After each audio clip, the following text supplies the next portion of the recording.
এমন একটি শুটকি ভর্তা হলে এক প্লেট ভাত খাওয়া কোনো ব্যাপারই না। আসসালামু আলাইকুম, কেমন আছেন সবাই? আল্লাহর অশেষ রহমতে আমিও ভালো আছি। আজকে তৈরি করে দেখাবো একদম মুখে স্বাদ লেগে থাকার মতো লোট্টা শুটকির সহজ রেসিপি। এর জন্য এখানে 7-8টি লোট্টা শুটকি আমি ছোট ছোট টুকরো করে কেটে অফ ক্যামেরায় একটু টেলে নিয়েছি, যাতে করে শুটকির উপরে বালিটা খুব সহজেই পড়ে যায়। এরপর শুটকিগুলো বেশ বারবার পানি দিয়ে ধুয়ে গরম পানি দিয়ে আমি 1 ঘন্টা ভিজিয়ে রেখেছি। এতে শুটকিগুলো নরম হয়ে গিয়েছে। এরপরে একটি হাঁড়িতে আমি শুটকিগুলো 3টা শুকনো মরিচ, 3 কোয়া রসুন দিয়ে 3-4 মিনিটের মতো শুটকিগুলো একটু টেলে নিচ্ছি। তো এই তো 2-3 মিনিটের মতো মিডিয়াম আঁচেই টেলে নিতে হবে, এর চাইতে বেশি টেলা লাগবে না। এরপরে আমি শিলপাটায় এগুলোকে বেটে নিব। এরপরে এখানে আমি 1/2 কাপ তেল দিয়েছি 1.5 কাপ পেঁয়াজ একটু মোটা মোটা করে কেটে, দেখি হয়তো বুঝতে পেরেছেন আমি কিভাবে পেঁয়াজটা কেটেছি। এরপর এখানে বড় সাইজের একটি রসুন আর 4-5টি কাঁচামরিচ একটু থেতলে দিয়েছি, এতে করে এই শুটকিটা খেতে বেশি ভালো লাগে। এরপরে পেঁয়াজ এবং রসুন কাঁচামরিচ 3-4 মিনিট একটু ভেজে এখানে স্বাদ মতো লবণ দিয়ে দিচ্ছি, এতে করে পেঁয়াজটা সফট হয়ে যাবে খুব দ্রুত। তো এরপরে আবারও একটু নাড়াচাড়া করে নিচ্ছি, নিয়ে ওই যে আগে থেকে যে বেটে রেখেছি শুটকিটা সেটা এখন দিয়ে দিচ্ছি।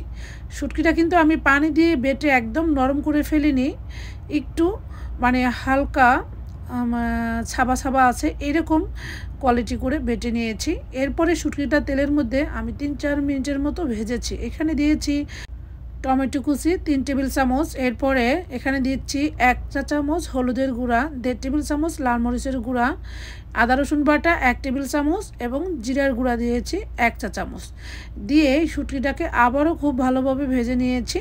তো ভাজতে ভাজতে এক পর্যায়ে টমেটোটা গলে গিয়ে টমেটো থেকে যে পানিটা বের হয়েছে সেটা দিয়েও আমি 3-4 মিনিটের মতো ভেজেছি। এই শুটকিটার ভালো লাগে শুধু এই টাইমে, এই ভাজাটাই অনেক বেশি ফ্লেভারফুল করে। দেখতে পাচ্ছেন এখনই মনে হচ্ছে খেয়ে নেই, এতটাই লোভনীয় লাগছে।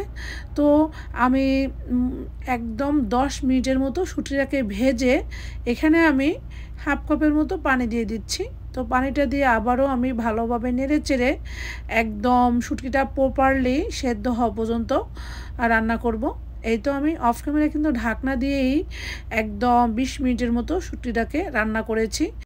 তো এর মাঝে কিন্তু ঢাকনা উঠিয়ে আমি শুটকিগুলো বারবার নেড়ে চেড়ে দিয়েছিলাম, তা না হলে পুড়ে যাবে, আর বোঝেনই তো পুড়ে গেলে শুটকির ঘ্রাণটা নষ্ট হয়ে যাবে। এরপরে শুটকিটাকে আমার এখন একটাই কাজ, চুলার জাল কিন্তু মিডিয়ামই থাকবে। তো যতক্ষণ না পর্যন্ত শুটকির গায়ের পুরো পানিটা টেনে না যাবে ওই পর্যন্ত শুটকিটাকে ভেজে নিব। তো আমি আরও 5-7 মিনিটের মতো শুটকিটা ভেজে নিয়ে এখন আমি লাস্ট পর্যায়ে দিয়েছি ধনিয়া পাতা কুচি। আমার কাছে শুটকিতে ধনিয়া পাতা কুচিটা দিলে খেতে ভালো লাগে। তো আপনারা যদি পছন্দ না করেন, শুটকির একদম মানে স্ট্রং ফ্লেভারটা পেতে চান, তাহলে ধনিয়া পাতাটা অবশ্যই স্কিপ করবেন। এরপরে আমি বেশ কিছুক্ষণ নাড়াচাড়া করে শুটকিটাকে নামিয়ে নিব। দেখতে পাচ্ছেন শুটকি থেকে কিন্তু তেলটা ছেড়ে দিয়েছে, তার মানে আমার শুটকিটা কিন্তু একদম ভাজা ভাজা হয়ে গিয়েছে।